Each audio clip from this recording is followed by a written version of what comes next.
sound is a massive component of any horror experience, and that's definitely the case with Alien.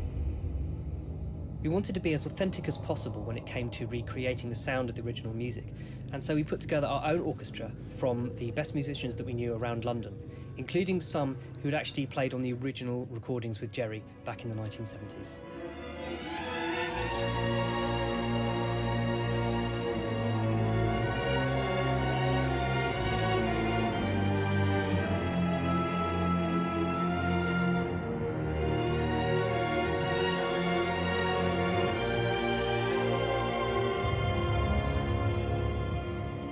One of the most exciting aspects of working on the sound for Alien Isolation was that we were given access to the original sound recordings from the first film.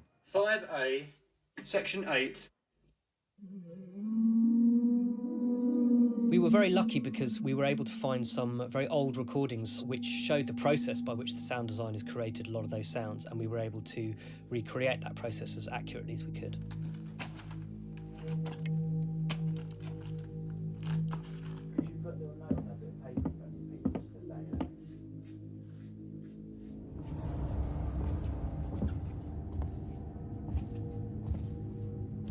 We have this really unpredictable, clever, adaptive alien, and we needed to build a sound engine that could help support that. We couldn't just have a mix that was static. We needed a score that could change and that could adapt based on what the player's doing and based on what the alien was doing. If the player is hiding from the alien, the sound engine will know that and it'll adapt, it'll make it more tense. The idea is to drive an emotional reaction from the player. In our game, sound is critical because when you're hiding in the dark, what you can hear might just be the key to your survival.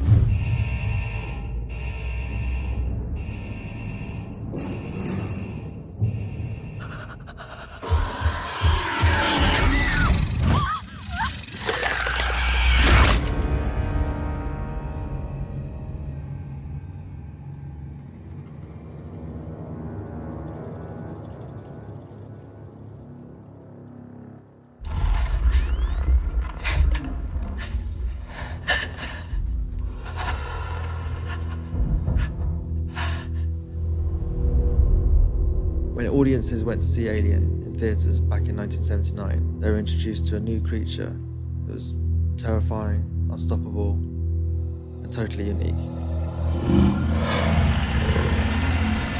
We wanted to make a game that recaptured that original experience. We wanted to make the alien scary again.